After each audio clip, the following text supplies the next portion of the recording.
Well, good morning. Welcome to B Cube Sunday morning. And I got to tell you, it's gonna be a great morning. We've got Cliff Winnings here. He's just like me. He has come back from not only the dead, but from WorldCon. Are you there, Cliff? Let's I see. am alive. Okay, good. So, for those of you who last week, which is normally the week I host, you might have noticed Bob conducting the interview because I was on my way to SeaTac to fly back home from WorldCon. So, for those of you out there who may have missed me, all two of you or three of you perhaps, here I am as the not the host but the guest. Yeah, And well, host, guest, who's to say what is co-host, what? host, But I co-guest. will say, it has been an interesting world. Went to WorldCon, drove home Sunday, got up Monday morning, went down to the fair to help set up the Democratic booth. Blessed be the Democrats and all hail the glory of them. I missed you too, Liam. Oh, yeah. Well, and then we got it set up and did it all until I got home last night from my last day of working the Democrats. And so Did it's you been work them hard, Bob? huh? Did you work the Democrats hard? Because they need Oh that. Lord, I will They tell need you, some there discipline. was one moment there, Cliff, that I just had to laugh. I have a poster that I use when I go doing my protests that Mm-hmm. said, "Our children are not the price of your perceived liberties," Nice. and it's got a bunch of children, and then it's got an AR-15 hanging above it, Sure. and there was one lady, bless her heart, uh, just, well, don't you think that might traumatize the children? Not as much as death. Yeah. And I looked at her and I just says, "This is about school shootings. Don't you think they know? I They mean, do. they live in that every day. I grew up every day worrying about God coming back, and I wouldn't be ready because I spent all my time being told that God came back and I wasn't ready. I would be left to face the Antichrist all on my own. And And here he is, President of the United States. huh? And it came true. He's President of the United States. Yes. And here we're there. There must have been a rapture, and nobody knew it. Because nobody was good enough. Nobody was good enough, and now we're living through that bit of time. Oh, I forgot to turn on our guests. Um, Oh, there so they no. are. Good morning, everybody. Now we're listening to you. And then, but not only that, I live right near Fort Hood, Texas, and yeah, Hood, the war criminal, if they'd happened to Mm-hmm. back then. Yep. But we're good folks. We like to name our army bases after the slavers who tried to rebel and destroy our country. Yeah, well, the Biden And just administration fixed all that and Trump rolled it back. yeah, well, what we're going to have now, next thing, since we're doing it for slavers who want to destroy our country, they'll probably have to rename it Fort Trump. Uh, Well, after that, they'll have, I'm sure, Fort Jefferson Davis and other, other yeah, good American citizens like that. I'm waiting for Putin. Fort Putin. Fort Putin in Alaska. Hey, don't laugh.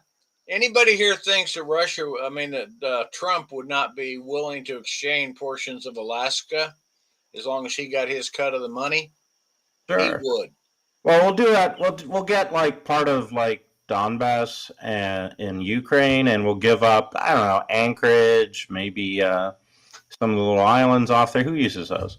Yeah. Anyway, Hey, how do people think that Putin got to be one of the richest people in the world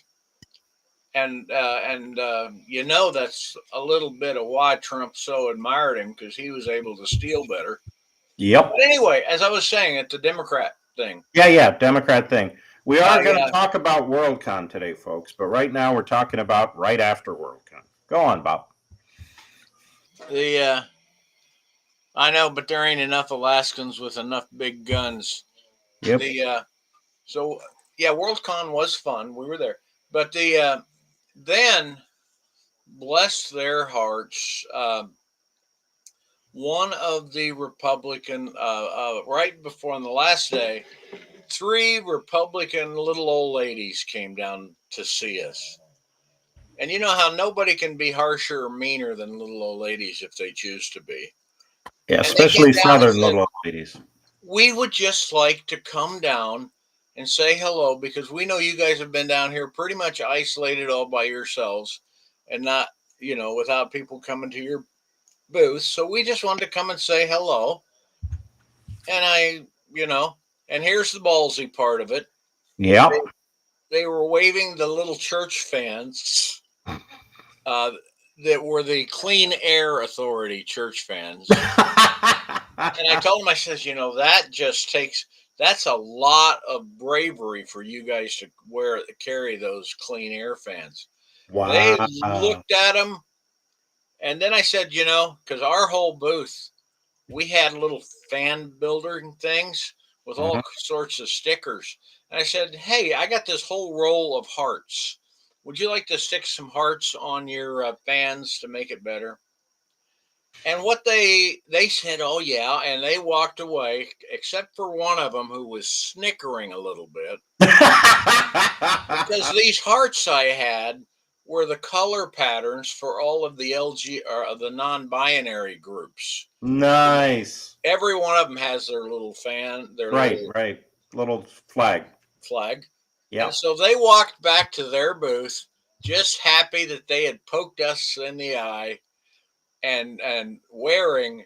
Um, I'm not sure if they were wearing the bisexual or the transsexual flags. If I looked, I could tell you which was which. But Well, anyway, I couldn't tell you because, honest to God, there I are a had lot of them. the whole roll of about 10 different ones, and but that's the one I believe they got. Yep. Well, back in the day, and I think it's still true in at least a continuing small subsection of gay subculture. There was something called hanky code. What handkerchief you wore in your back pocket, whether it was left or right back pocket, would tell you whether you're top or bottom, and the handkerchief color would tell you what you were into. And they had to publish guides. There were so many of them, and now they have to publish guides for pride flags because there are so many groups that are empowered and proud, and that's a good thing. But it does mean I've lost track of some of them. There's a lot of them.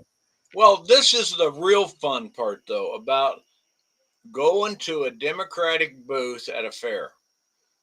What we did is we bought the makings for little church fans, and then I bought the most about. I know in the end I spent probably $300 on stickers that were not Bugs Bunny. They were all the little fans. They were hands off. They were aggressive stickers saying, leave us alone, support us. Don't, we're gay, so freaking what? Not exactly like that. But I have had an epiphany of heavenly proportions. Tell us your epiphany, Bob, and maybe you'll get raptured during the show. There they were. They came. We had the 6-year-olds, the 5-year-olds. A lot of 6-year-olds knew what those signs, stickers meant. Okay, that was good. But I think we became central for the non-binary teenagers. I had them in groups of 6 because that's all the chairs I had to do the tables. They just kept flowing through there and flowing through there, and I got to meet many, many dozens, if not, I don't. I just stopped. I just stopped counting of non-binary teenagers, and ran into some of the smartest, politest, most interesting kids that if my daughter or granddaughter brought them over to introduce me to their friend, I would have been so pleased to meet them. It was just, and it said so much to me about the future of our country. The Republican booth, they're all down there. They kept getting collections of old men and people with ties who are sitting there telling each other the same lies they've been telling for the last 15 years or 20. And Mm-hmm. I'm down here interacting, the Democrats are interacting with the future. And Sure. what it was beautiful is we built made our booth around the protest. I had pictures of soldier or of young men and women protesting the Vietnam War because they didn't want to get poked holes in by bullets. I had children protesting child labor pictures and posters. I had Nice. copies of Truman's 1952 speech on socialism, the lies the Republicans tell, and they're still telling the same lies. And so we're down there showing these to the kids while they're building their signs, and we're just having a ball. And so I was proud of the Democrats this weekend. I was proud of the youth. In fact, one little tiny piece. I had a kid down straight up from the rodeo, had his big buckle, had his cowboy hat, and his girlfriend wanted him to make a sign, and I said, the men who make these signs are cooler. And he then assembled one that basically showed support for bisexuals and LGBT and lesbians. That was Okay. the signs he picked. And just for his sake, I said, you're down there at the rodeo, right? Yeah. He said, you know what the stickers you got means? Because I didn't want him to go down there and get his ass kicked. Right. He said, yeah, I do. And then he wore him on back down there right with his Stetson on his head. Nice. On a Stetson hat. Yeah. So it was a wonderful time. Now I've talked too much. Of course, I got told that at a panel once at WorldCon. Mm. Yeah, they had me chairing a panel on authoritarianism. And you were an authoritarian? Apparently,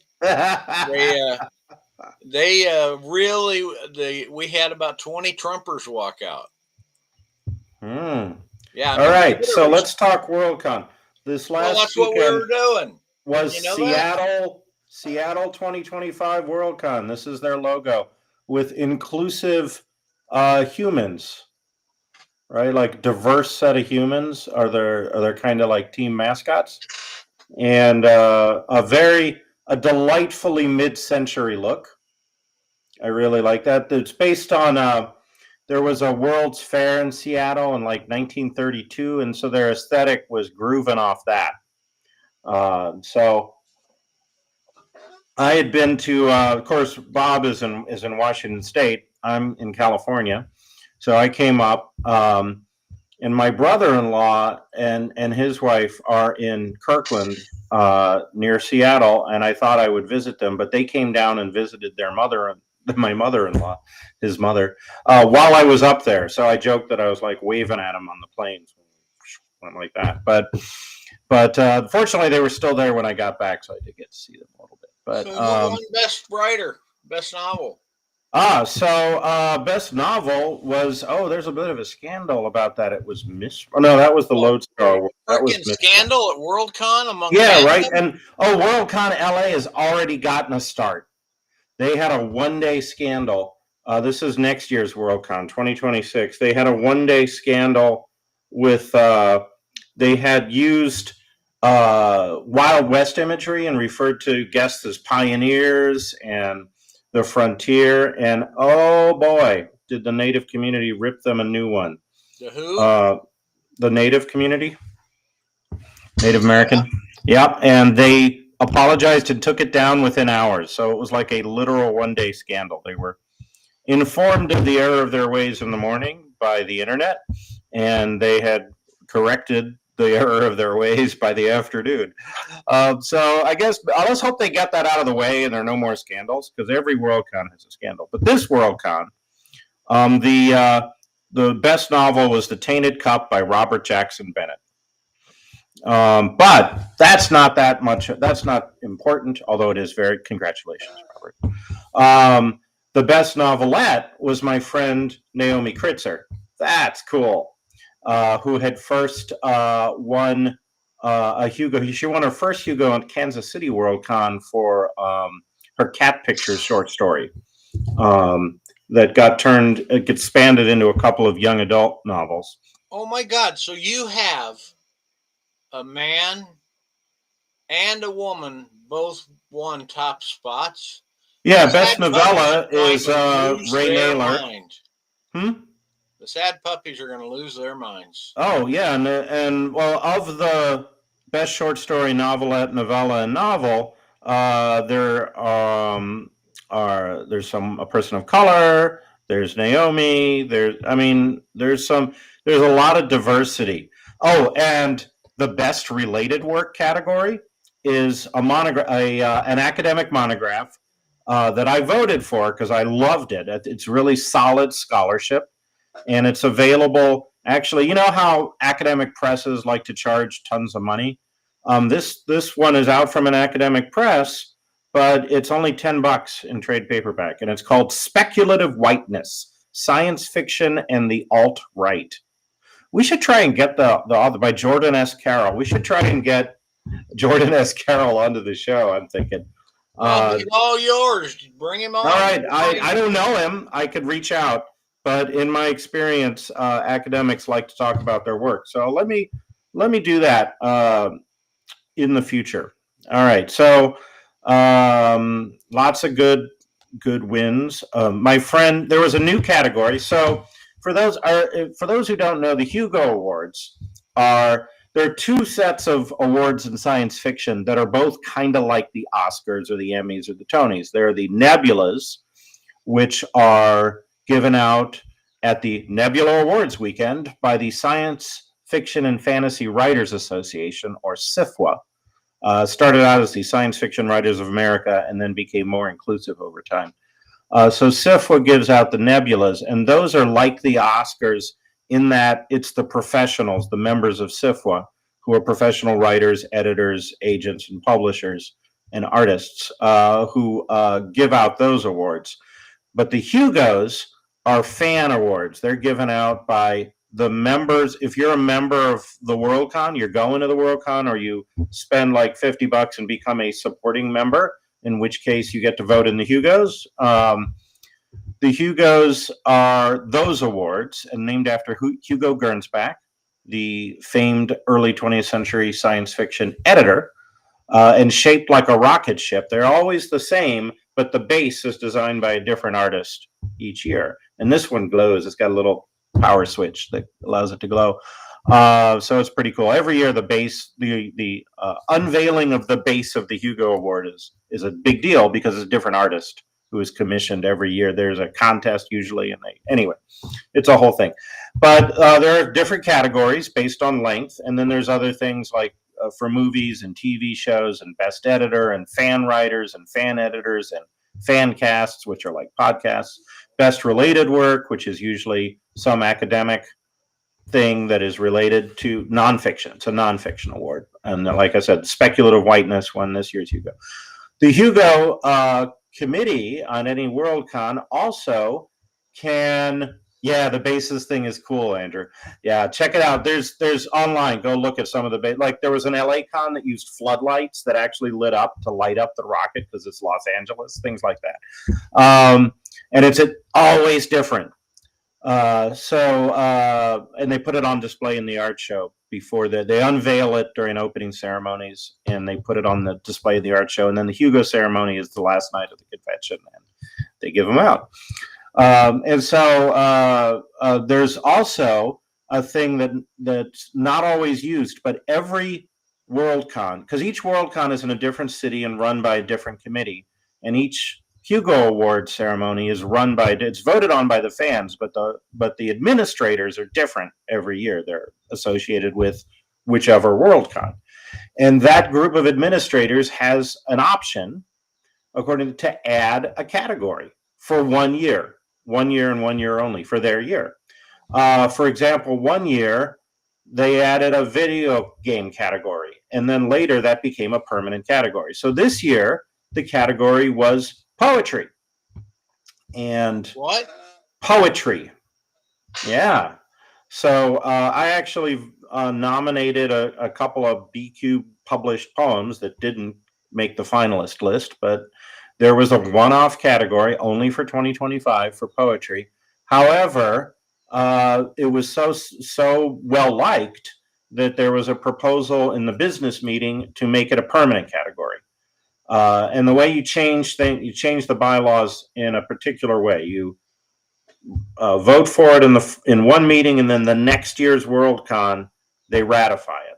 So unless the LA committee adds poetry, which they could, there's not going to be a best poetry Hugo for 2026. But if they ratify it in 2026, starting in 2027, it will become a permanent category with all the others. But that's an if. They have to ratify it at LACon. So if you really like poetry and you really like science fiction, buy yourself a membership to LACon, go to the business meeting and vote to have that category added to the Hugos, and maybe it'll be added to the Hugos. But the winner was my pal who publishes as Marie Brennan. Her name is Bryn. She's Marie Brennan, and she won the best poetry. It was a really interesting category this year because most of the finalists, there's 6 finalists per category. 5 of them were what normal people think of as like a poem length, 1 to 4 pages. Hers was the longest of them, about 4 pages. But the 6th one was an epic poem about. Did Andrew submit? I nominated Andrew, but he didn't make the finalist list. So you don't submit, you get nominated. Well, you know what I mean. Yeah. But yeah, I mean, he didn't get enough votes. Yes. We had talked about that. We could have voted brought forth the power of dozens of BQ breeders. That might have done it. I don't know. I did the Hugo voting at the last minute. Good morning, Jeff. Welcome aboard. For those who are joining us late, I was not the third Sunday host last week because I was at Worldcon and was flying home from SeaTac on Sunday morning, and Bob graciously took over hosting duties again and did a wonderful interview. But we're here on 4th Sunday because it's a 5-Sunday month. And I'm now back. So if you missed me last week, here I am. We're co-hosting or whatever. Talking World Cup. He's not Bob is hosting. No, he's hosting. He's hosting. Oh, speaking I'm the guest. You have to be nice to me this time. I got a chance to meet Theo at Worldcon. Cool. And he's got a post that said, talked about Alexander James Adams. First ever trans GOH, as far as we know. Alec is awesome and a wonderful musician, and I've been following him since before his transition and after his transition. And guess what? He's still a wonderful musician. Hey, were you at his transition going away? I did not make that concert where Heather Alexander was taken away by the fairies, and the changeling Alexander was brought back. So that's what happened. Yeah, it was a wonderful goodbye. Yeah, I missed that one, but I used to see every Heather Alexander concert that came to the Bay Area, which was a lot because he used to live in the Bay Area. But he played. There's like a Unitarian church in Mountain View that's really just very pretty that he would play. Did you ever give him a llama? No. I do have a copy of the Phoenix CD that's very rare. which they're reprinting finally. But I bought back in the day when it was like $15 and went for hundreds of dollars later. And it's the first appearance of songs like Black Unicorn.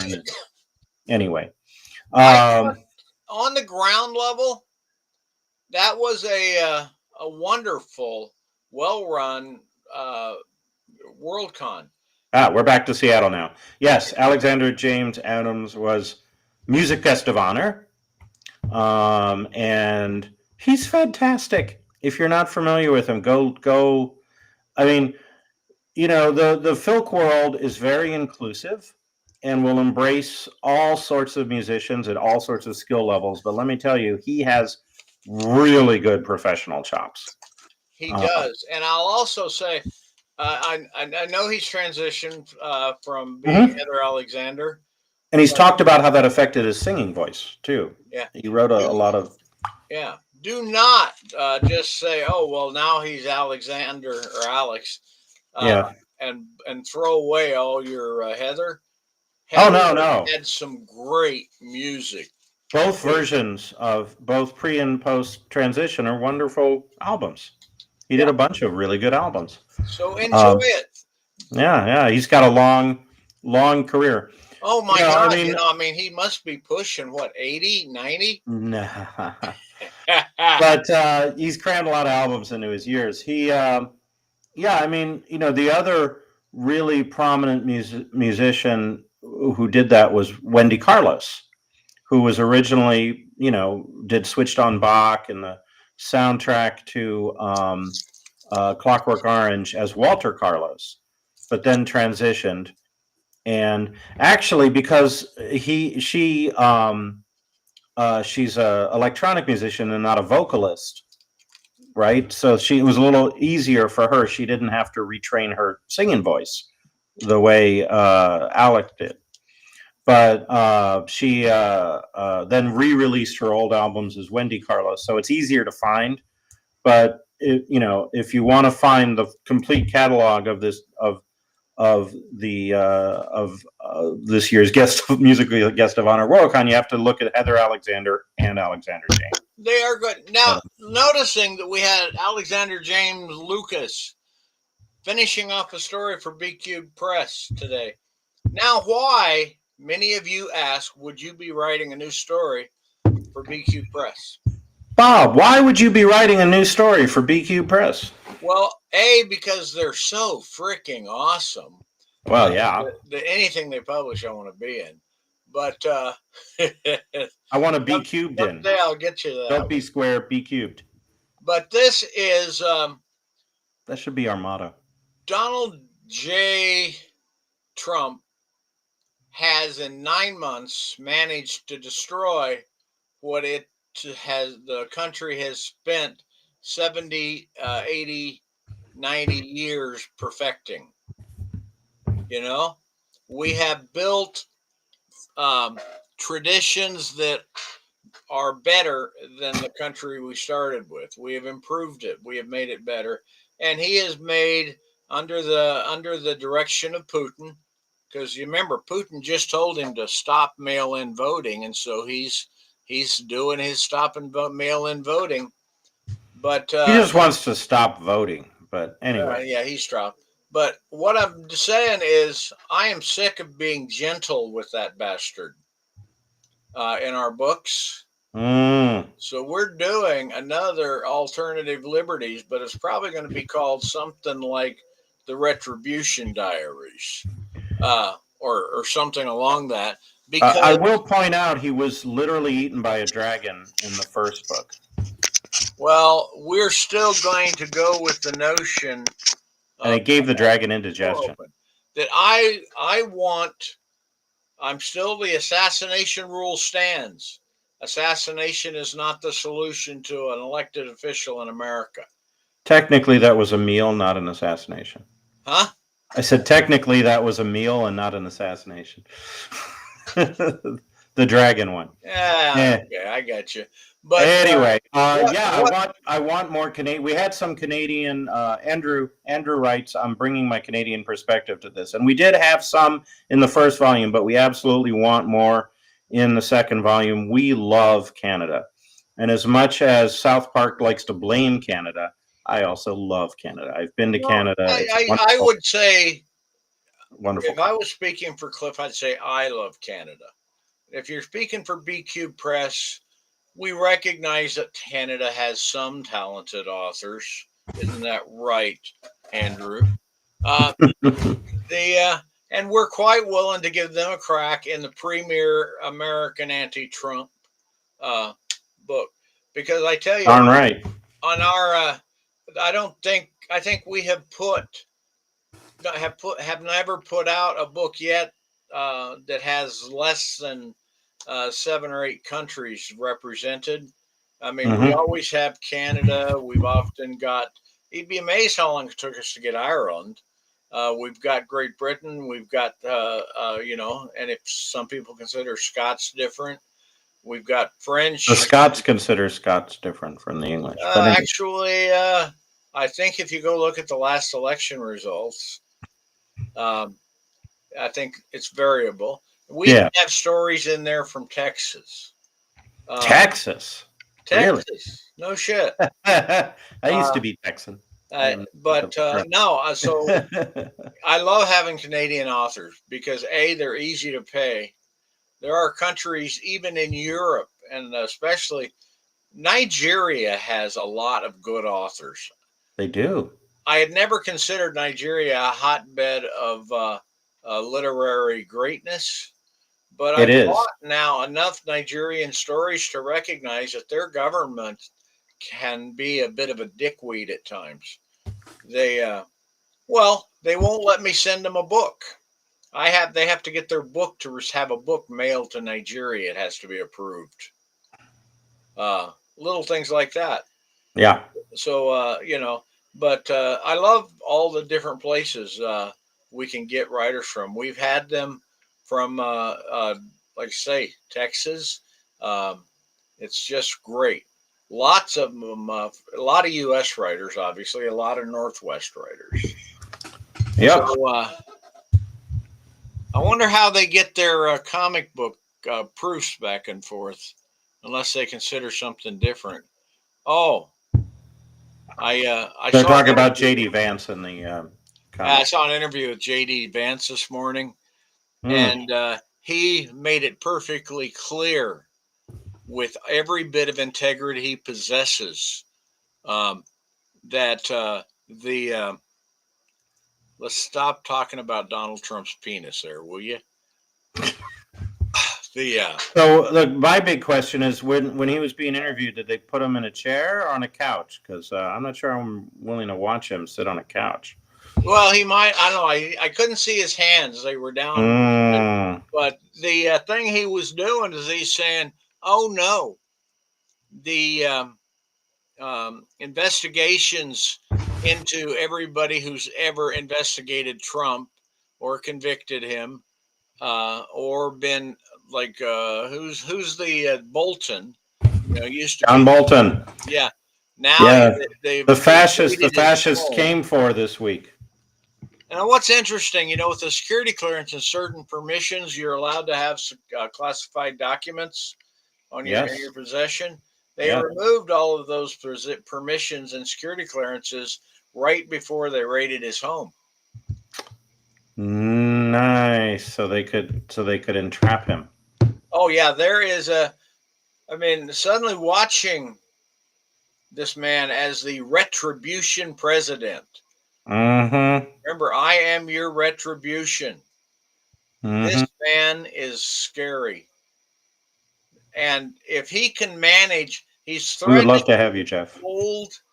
A lot of elections are paid for with federal money, mostly Mm-hmm. from blue states, by the way, Fun. uh, Yep. that help ensure election security. Trump is promised to remove election security money from any state that uses mail in ballots. And so his aim is to end the use of mail in ballots and ballot machines Yep. before the 2026 primaries. I mean, it's just, It's a bit obvious, isn't it? well, yeah, it's obvious, and I just don't know what we're going to do. I mean, for God's sake, in the capital of the United States, we have armed troops marching the streets, violating openly the Posse Comitatus Act. Uh, Yep. And it's apparently they're just guarding the really low crime areas around the mall and stuff like that. Yeah, the lowest crime in 30 years, and we know damn well he's going to go after Chicago. He is doing his best to incite violence that he can use to declare an insurrection, at which time he can declare a state of emergency that goes on more than they insulted me. That's all it takes to get a state of emergency. Is Or somebody harasses big balls. oh my God, big balls, the stupid son of a bitch. You know, I live in a very nice town, and there are parts of this town that I don't walk around at night waving the keys to my Lexus. You know, Mm, it's sure. just stupid. And that's stupid son of a bitch got himself mugged or beat up or something. He should have been wearing an I'm a big ball. I'm big balls T-shirt. Then he could have got that same treatment walking down Main Street of any country in any Yeah, city in exactly. America. Yeah. Right. Yes. God.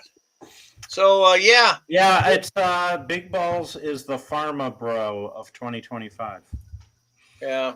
in terms of likability. But See, anyway, but he's a private citizen. We shouldn't speak ill of private citizens who are litigious. say And he that again. said we shouldn't he's a private citizen. We shouldn't speak ill of private citizens who are litigious. So, I'm Well, sure his mother loves him. I'm going to say that. I'm sure his mother loves him. no, she, by giving birth to him, she's demonstrated she's a human being, and by letting him live, she demonstrates some level of compassion. There you go. So I'm pretty sure his mother thinks he's a dick. She could still love him. Anyway, lots of people are dicks whose mothers love them, right? Well, That's in the Pirates of the Caribbean theme song from Disneyland. I but we're loved by our mothers and dads. Yo ho, a pirate's life. well, it could be. We just are living in an interesting world and interesting times. Oh Now, yeah. so So let's I go will back now to speaking of let interesting me times. close out on that the new open call. Okay, Oh yeah, finish the I new got open call, distracted. and then we'll We talk Worldcon because I then promised we can people. go back and make a couple of hints about Worldcon Okay. because it didn't suck at all. No, Uh, Worldcon. yeah. I like my Worldcon mug. Go on, talk. So, if I wanted to write a story for BQ Press and send it, how would I go about it, and where would I get the writing guidelines, the submission guidelines? Well, the guidelines are on Moksha, but they're getting revised. All righty. All those our submissions come in on Moksha, most of them, except for the ones that I've gotten on my straight up email. I will tell you I'm this. hiring a skywriter for my submission. It's Well, going to we be have fun got over your house. already. I'll brag. If you want to be in a book with David Gerald, okay, he's already submitted. And or you want to be in a book with Harry Turtledove, he's already submitted. Okay, these guys, we love them to death, and given how busy they are, sometimes giving them a open on submissions. Submissions are open now, Yay! but I've Thank always you for said the link I leader. love humor and I love redemption. So if you want to write me a story where through some humorous way Big Balls gets redemption, write me a Big Balls gets redemption story that's funny. But How I about don't a want to see happy? it. So I don't want to see the the utter destruction of the American system of governments be uh, um, made into a joke, and it because it's serious. They're destroying us, absolutely trying to destroy us. So, so write me humor if you got it in you. If you can find a way to make me laugh while I'm reading this, let's go for it. Um, I love dogs. I love dogs in stories. Um, and if the dog happens to eat a cat, that's okay. Maybe for you, Bob, but not for half of your readers. Well, it's okay. They'll still love the dog so much, and they'll mourn the cat. And then we'll come out at the end, and the cat didn't really die. They were just putting on a routine to distract the people in ICE from raiding the kindergarten to catch the at the time when you get there when all the parents are picking up the first graders from school, and you look for anybody that's slightly brown and turn loose ICE. You know. Well, you know what they say about dogs. Outside of a dog and books, outside of a dog, a book is man's best friend. Inside of a dog, it's too dark to read. That's true. That is true. And okay, yeah, we Don't kill hardly. dogs or eat the cats. They're eating the dogs. They're eating the cats. You could write that story. Yeah, somebody could. Now we'll tell Cheryl. I have killed a dog off camera in a story. Oh no! Did you write a And sequel to Old Yeller? well, you know what? I have a saying I used to use at work when uh, there was an old yeller. Every now and then, somebody would get a great idea that cost more money than it needed to cost, did less work, did less good than it needed to do, and I had a point that I would just say, sometimes you got to give a project the old yeller treatment. Oh, harsh. They knew what I was talking about, Yep. and it did. But fortunately, well, I'm gonna do one more B Cube plug, and then we're gonna talk more Worldcon. Fortunately, you did not give Scott's Planet the Old Yeller treatment because at Worldcon there were ARCs, advanced reader copies of Scott's Planet, featuring a poem by me, which, if LACon decides to do a poetry category, is Hugo nominatable, but because it's a poem. And it's got, I forget whether it's a poem or a story. I think it's a poem by Andrew Roberts and a story by our mutual friend Earl T. Rosk. So all three of us are very happy to be in a book with the other two. And other wonderful stories in a shared world, Scott's Planet. And right now, on them, that the Idiot Box, what used to be called the Idiot Box, the Boob Tube, there is a new Alien franchise show called Alien Earth, but the Alien franchise is very dear to my heart because it's working class people dealing with basically giant space bugs who are really tough. And Scott's Planet has got that same vibe because it's a lost colony and how it became lost, as Bob decided to find out. And I'm giving your plug for your concept. But the idea was that corporations, bottom line, wasn't profitable, pulling out of the colony world, give the colonists two choices. You can be, we'll take you away to be a space miner on a mining colony, because that sounds great, or we'll just leave you there and take away all your transportation. And some people went and became miners, and some people decided to stay and tough it out and be, without any help from Earth, try and keep the colony going. And the book is about the latter. And it's a world where there's lots of basically giant space bugs of various kinds, but not like giant space mammals or any It's other. based on Carboniferous period. Yeah. So roughly analogous. I mean, it is outer space. It's a different evolution, but that's the phase of And they have evolution. lots of dogs. And they brought dogs. They did bring dogs, and some chickens and things like that. Giant chickens. Giant chickens, yes. Oh, and if you've not got to the part at about where the pugs meet the giant chickens, I'm going to let the audience wonder about that, and they have to buy the book to find it. The book is so the advanced reader copies were out at Worldcon and given to reviewers, and now we publication is imminent. So well, that's got planned. something happened. What happened? I had a reader notice that I left out a few apostrophes. No. Yeah, one of the characters' name is Julie, Mm-hmm. and With an Julie apostrophe? had stuff. Ah. And so when we talked about the stuff that Julie had and made it Julie's, the apostrophe S on Julie didn't always happen. Oh no. And then These things happen in ARCs, though. There are typos in ARCs. You're allowed. yeah, it happened. So I've actually So you fixed it. I pulled the thing up because you got to remember, Yeah. I haven't been home. This is my first day that I'm still home at 9:50 at 10 o'clock in the morning since for almost 2 weeks. So and I'm leaving after this to go take down the fair. But as soon as I get those fixed, it's going up, and it's got a wonderful cover by Tyus Ting. Oh, it's beautiful. Do you have your cover?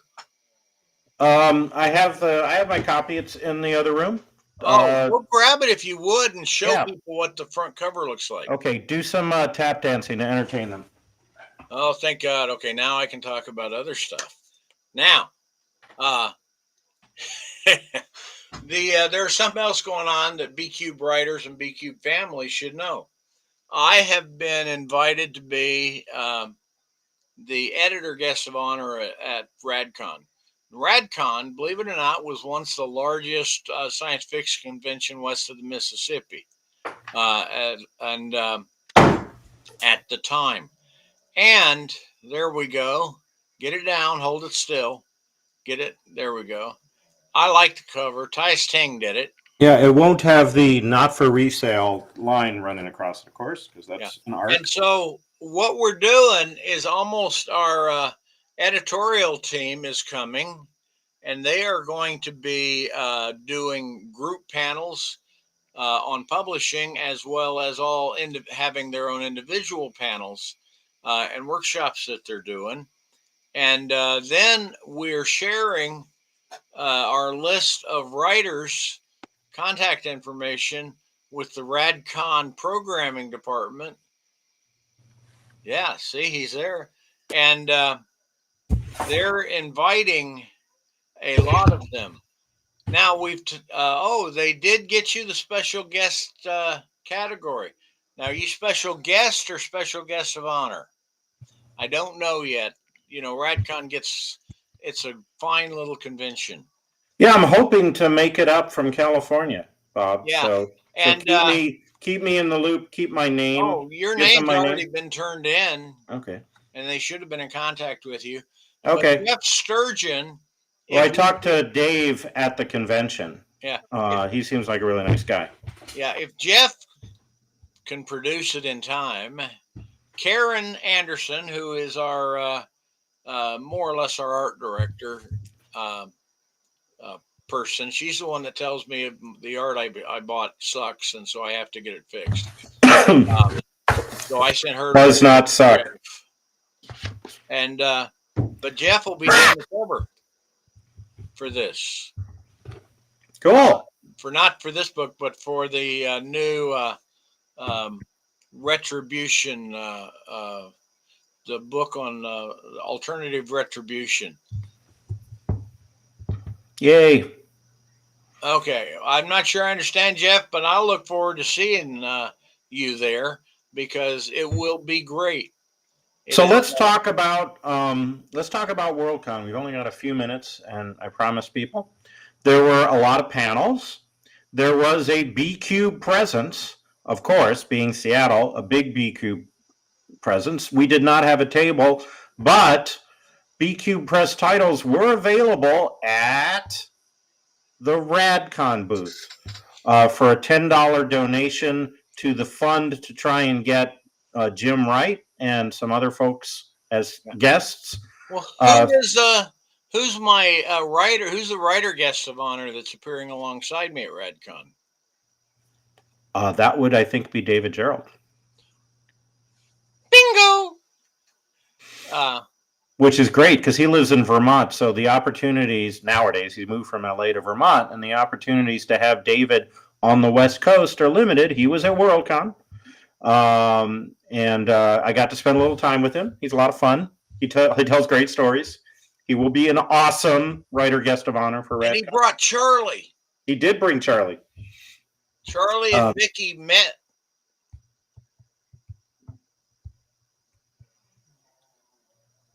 Yeah. Yes, David Gerald, Jeff. Yes. Yes. Anyway, so there was a fund to try and fund Jim Wright to come to RadCon, and that was funded by people giving $10 donations for BQ press titles that were at the RadCon information booth. Well, and even better, people brought their own books to the RadCon. BQ oh, nice to include and donated their books. And RadCon's going to do the same thing at Oricon. Yeah, so Alan writes that he tried to find Bob at WorldCon. I only found some of the BQ. I didn't find Lou. I found Karen and Bob, and Brenda Cooper, who is one of our writers, moderated a panel I was on Saturday morning. I was on a panel with a professor. I was on artificial general intelligence in the future, and there was a professor of computer science from San Jose, San Francisco, a university in San Francisco. There were the writers Ramez Nam and David Brin, whom I interviewed here on this podcast last month. You could catch that on YouTube if you missed it. And Brenda Cooper doing a stellar job moderating the four of us on the panel. And we talked about all sorts of stuff about artificial general intelligence and which is not like narrow artificial intelligence. Like narrow AI would be a Waymo car is kind of narrow AI. It knows how to run a car, but it can't, fill out a tax form or make an omelet.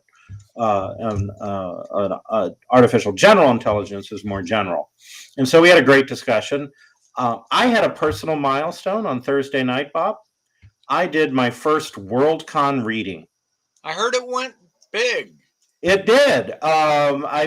First of all, they scheduled me because I'm, not a famous writer by any stretch. I got a dinner time slot, 6:00 on Thursday night, which was fine. I just told all my friends that I happened to run into before then to come and bring their friends, and I got an audience. I got a lot of my friends made it. But the best part wasn't that. The best part was the gentleman in the back who came up to me after my reading with two of the anthologies I'm in.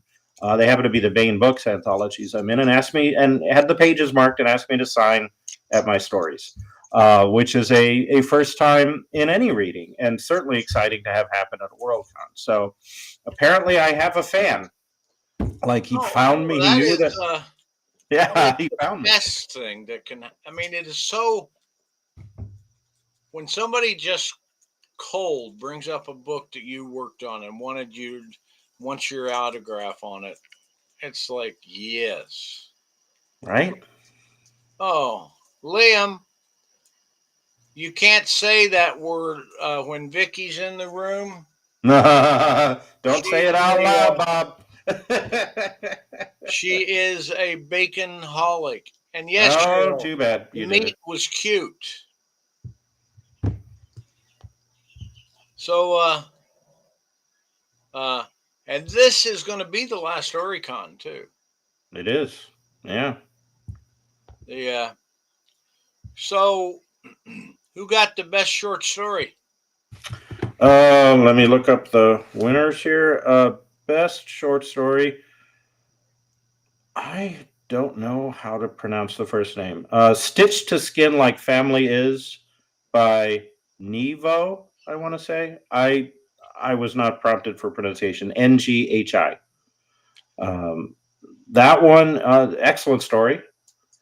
Best novelette, Four Sisters Overlooking the Sea by my pal Naomi Kritzer. Yay! Best novella, The Tusks of Extinction by Ray Naylor. And best novel, The Tainted Cup by Robert Jackson Bennett. I'm going to look out how to pronounce that other author's name. Oh, and by the way, the last week's guest, C.P. Schaefer, Mm-hmm. who has published 2 books and is about to release the third, Mm-hmm. and has a brand new, never been heard of, no short story publications. Each of his books has well over 100 reviews and good ratings. And so I told him, I said, that's an incredible, and it's Schaefer. That's an incredible thing to achieve. And so I bought one and read it, and I won't blow smoke up your ass. It's a typically a first novel, a first book effort. Okay. Mm. But the beautiful thing about it is the plotting is good, the editing is clean, and the art is great. So it's what is there is just a few of the word choices that you might expect in a first book, but after you get into it, you realize it's brilliant. I mean, it's a story I had never read that story before, and so I can honestly say that I have no regrets in the fact that I'm going to go buy the second one tomorrow. And Nice. So, a little more about Vo. First of all, her Wikipedia page also doesn't tell me how to pronounce her first name. But this is her second Hugo, and she won the what's now the Otherwise Award that used to be the James Tiptree Jr. Memorial Award called in 2015, which is for the best work having to do with gender. So that's cool, and a bunch of other awards. She's won a ton of awards. This is her second Hugo, so yay! well, that Uh, is spectacular. yeah, and Well, there now, were other what categories, but those were the big ones, the writing ones. we're gonna have to call it though, What are we going to call it, Bob? done, Done. All right, done, done, done, done, done, done, done, done. done. Yeah. So But it's thanks great for that you coming. all. Yeah, thank you for joining us And here now this next morning. time, Jim Wright and David Gerald, and that book will be marketable as soon as I go in and make sure I get all of my apostrophes in. And yeah, but because it's a fun little book. I don't think it's going to win a Hugo, but it will entertain you. And that's all I can ever That's ask out of a book. exactly. That's an excellent point. All Okay. righty. Well, one last thing. Harry Turtledove, when he read the original story, gave it a review of nice story. And I ran into Harry when he was sitting in the chair you're sitting in, uh, This interviewing chair.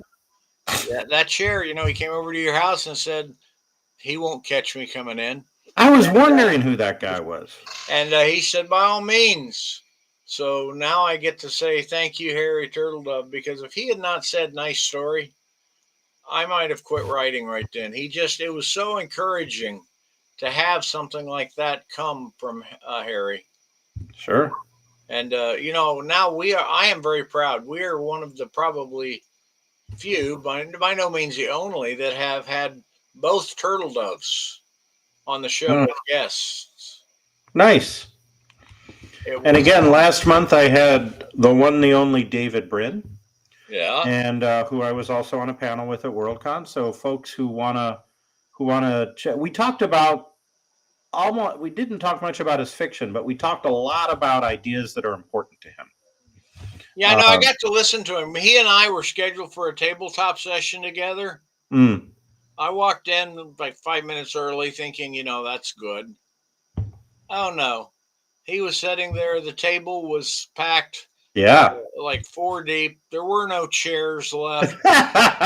Um, so I went over and sat in another chair and just listened. My name never came up, and like Uh, so, it was like, that's funny, but the panel I was on with him was excellent. well, Yeah. they enjoyed what?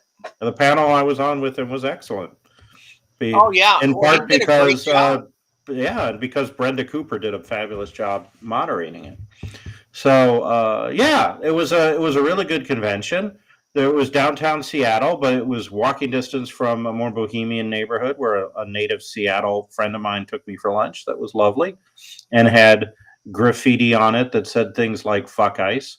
And the convention center, very modern, very nice, very airy.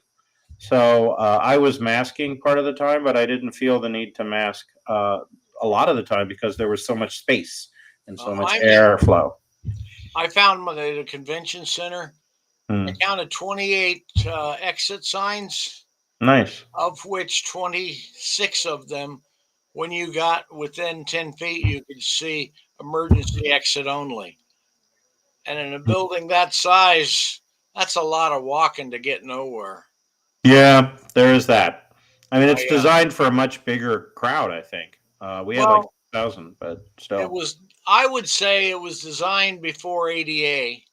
Yes. So a lot of downtown. That's the one thing I was going to mention. A lot of the restaurants, they had stairs, was like seemed to be like the main way of getting anywhere, going down or going up. And it seems like a lot of the restaurants in downtown Seattle were built before ADA and never updated in a way that would trigger ADA compliance, and so they're not ADA compliant, or barely ADA compliant. It was a problem because I did go to some group dinners with some folks who were on the elderly side and walked with a cane or whatever, and had a little trouble with stairs.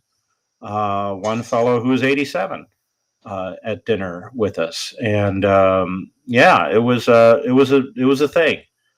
So that's Oh, my only bummer. I thought the convention staff were fabulous. All the con people, the volunteers, they were wonderful. I think it ran really smoothly for a convention that big. on the floor, it Yeah, it was was wonderful. wonderful. The floor management was great. Oh, and let me And throw one last thing in. okay, and then I got one last thing, and then we'll go. Okay, well, you get your last thing in. I'll throw my last thing in, and we'll say goodbye. Okay, so my last thing, especially, I'd like Jeff Sturgeon's opinion if we could get that. But what they did with the dealers room, the art show, and the fan tables. Fan tables were like for Oricon or for Radcon, things like that. They did something interesting. They put them in all in one big room. So there's this huge room on the second floor, and like the dealer's room was one section of the room, and then the art show was smack dab in the middle with about a waist high barrier around it and one entrance so that they could do bag check, which you need for art shows. So there's the art show right in the middle, and then on the other side from the dealer's room are the fan tables, which if to get to the restaurant on the first floor, second floor, you had to actually go by the fan tables, so they got traffic. But putting the art show in the middle with a waist high barrier, so you could see the art from a distance and see sometimes the artists were there, like John Picasso had basically office hours. He was there a lot. And Maurizio Manzieri came from Italia because he was a Hugo finalist. He came and was there to chat with people, and it was a really good idea because it put instead of the art show being like off to the side somewhere where people couldn't find it, instead of the fan tables being off in a corridor where nobody was, they were central on the second floor with the dealer's room, and I thought that was great. That really promoted the art. The artists that I talked to said they had really good sales of originals and prints that they had brought with them. I think that's because they were so visible. Like you walked in the door, and then directly in front of you was the art show. And so that was I thought that was good. What did you think of that, Bob? I thought it was very nice. And while and thank you, Cliff, for your points you made there. And it will be a great time. And I hope to see as many of you as possible at RadCon. And if I see you at RadCon, I will tell you my Robert Silverberg story from the con. Excellent. Silverberg. I will not Silver Bob. Silver. Yes, I will not tell you my Silver Bob story where it's being recorded. It was, but it's. I tell you what, it's worth a trip to RadCon. I'll To, trade you for my Silver Bob story, yeah, which is kind of funny. it is fun. Uh, he uh, he beat. He was virtually everywhere in that convention, and that's what I liked. There were obviously most of the GOHs were kind of sequestered for the most part, but I could get out there and see people like Jeff Sturgeon all over the con. I could see Robert Silverberg all over the con. It was a lot of artists were manning their own tables and booths, and a lot of writers were. And so I will still tell you, I can highly recommend C.P. Schaefer, who was our guest last week, as a writer. Uh, and I look forward to seeing some future stuff from him. So you guys all take care.